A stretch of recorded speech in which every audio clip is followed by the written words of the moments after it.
Hi everybody, welcome back. Time to get started on the next chapter. I know it's been a while, but I've been busy with school. Ignore my hair, please. We had a bit of an incident over here. I bought hair wax because I wanted my hair to be pink, and I don't have the hair to, my hair is too dark to dye it, pink. Anyway, that didn't work out, and it kind of dried out my hair.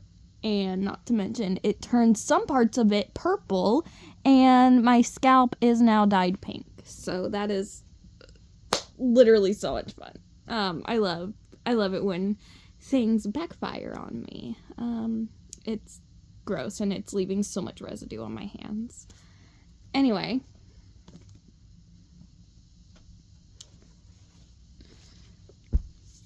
Chapter 8. Okay. Astra woke up, and for a brief moment, she had no idea where she was. She looked around and saw that she was surrounded by paintings and drawings. Oh, that's right. She was in Emma's bedroom, wrapped up in something called a sleeping bag. Simply by saying, "Hey, wouldn't it be great if I slept over for 3 nights?" to Emma's mother, she had received an enthusiastic invitation. Emma's sisters had been confused. "You never let my friend stay over for 3 nights in a row," Elizabeth had wailed, "and on a school night, too." And Emma had been delighted. Astra was certain she would be taking off right after Friday afternoon's meet, and wouldn't need that 3rd night. But she had added it just to be safe. She yawned and stretched, feeling well rested and content. Her first day had gone extremely well. She'd made some interesting wish world observations, met her wisher, and confirmed the wish. She knew that Emma's father would be incredibly proud of Emma when she helped her team to victory on Friday afternoon. Nobody knew more about competition, concentration, and training than Astra did.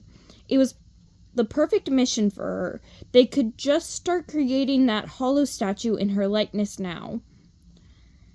Emma was still asleep, so Astra considered her next steps. It seemed pretty simple. She'd just have to make sure that the girl went to all her practices, wasn't distracted, ate well, got plenty of sleep, worked hard, showed up at the meet, and did her best. Her father was sure to be impressed, and most important, proud of his daughter. School that day was pretty uneventful. Astra was just going through the motions, waiting for gymnastics practice that afternoon, where her real work would begin. As the last final bell rang, Astra and Emma grabbed their backpacks and headed to the locker room to change for practice. "So I can't wait to see that floor routine of yours," Astra was saying as she walked down the hallway. Just then, a classroom door opened and an adult wishling stepped out. She was a tall, thin woman with long, curly brown hair. Emma stopped right in her tracks. "Well, hello there," the woman said pleasantly. "I'm so happy to see you, Emma." "Hi, Mrs. Gonzalez," Emma said, somewhat nervously. Astra noted. She looked both happy and a little apprehensive at the same time. "Are you coming to art club this afternoon?" Miss Gonzalez asked. "There's still time to—" "Sorry," Astra interrupted. She had this covered. Emma didn't need any distractions. "Emma has gymnastics practice today. There's a big meet coming up on Friday. Maybe she can still come to your club after it's over." "Why are you licking my jacket? Pow!" "He's trying to steal my jacket right now." Miss Gonzalez frowned, Astra grabbed Emma's arm and began to steer her down the hallway. Who was that woman, and why was she trying to interfere with Emma's wish? Ooh, my hands are so sparkly. "We're late for practice," Astra called over her shoulder. "See you later." There was other girls milling about in the locker room, already dressed in various uniforms when they arrived. Astra waited to use the Wish World outfit selector, but she had no idea what to wear. Rather than make Emma suspicious, she pretended she needed to use the bathroom and wandered around the locker room trying to figure out what gymnasts wore. "Is that a gymnastics uniform?" she asked a girl in a brimmed hat, striped pants, and a short-sleeved jersey.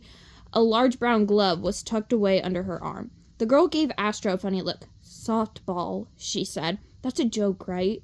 Astra moved on. Do you play gymnastics? She asked a girl in a tight-fitting outfit that covered only her torso, her hair tucked under a tight rubber hat. The girl gawked at her. No, I play swimming, the girl finally answered. Are you for real? Another girl took pity on Astra. I'm on the gymnastics team, she said. Can I help you? Astra took in her one-piece outfit with long sleeves and bare legs. You already have, she told her. Astra ducked into a bathroom stall and flipped through the outfits on her Wishworld outfit selector until she found what she was looking for. She picked a red one with pretty multicolored star on the front. She stepped up to the mirror and took a look. Perfect. She found Emma, who was similarly dressed, shoving her school clothes and books into a locker. Cute leotard, Emma told her. It is a cute leotard, Astra said. Oh my god, this damn thing's like riding up on my neck. They walked into the gym, and Astra was instantly in heaven. The room was filled with all sorts of equipment. There were girls flipping and spinning and vaulting and jumping. Astra introduced herself to the coach. I am Astra. I am the new girl on your team.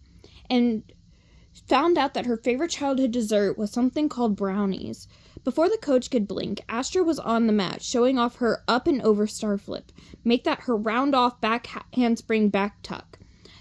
This was amazing. Not only was she making a wish come true, she was learning a new sport, which just happened to be one she had a natural talent for.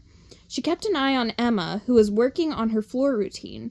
Astra learned how to do an aerial.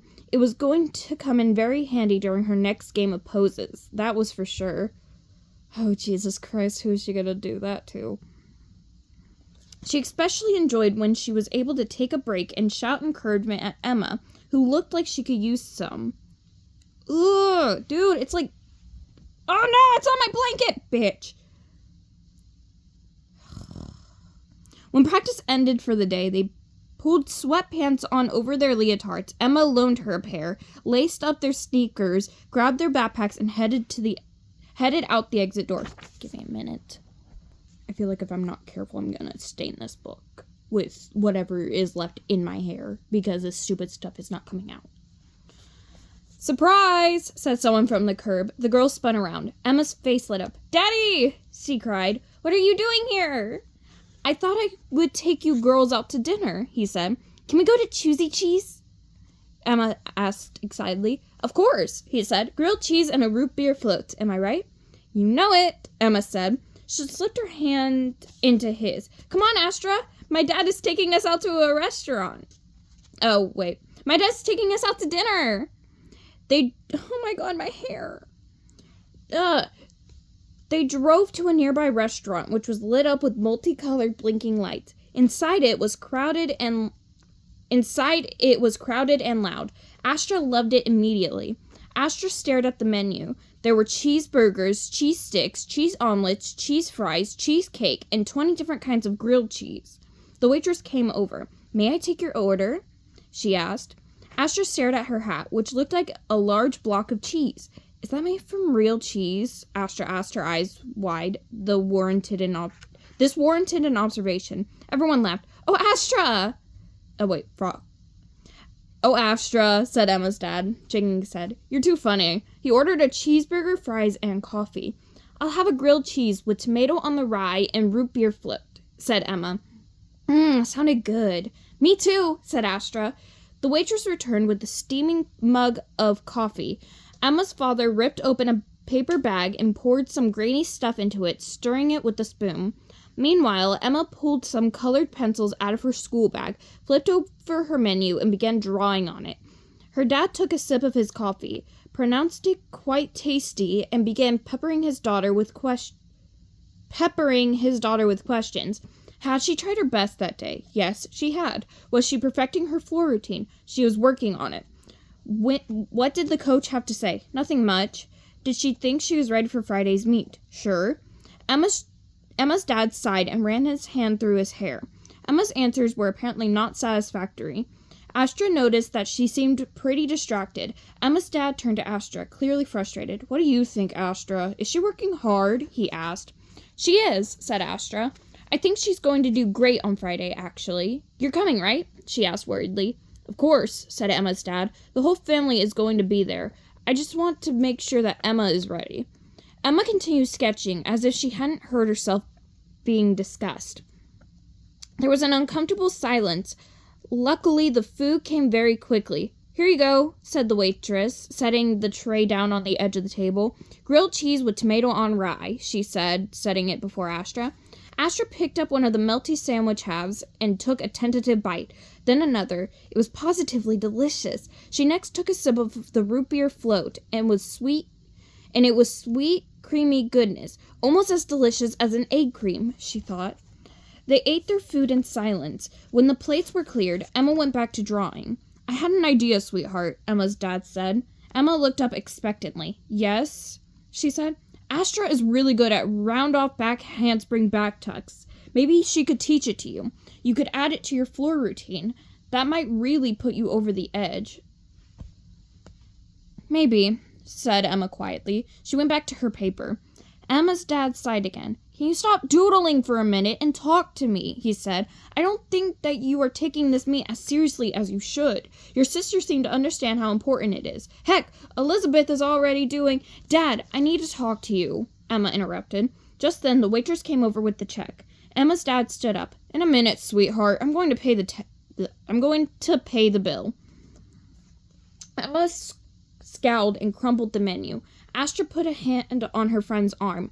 Emma shook her off. He just doesn't get it, she complained. I want to win the meet, of course, but there's something else that's more important. Yes, I understand, said Astra. You want to make him proud of you.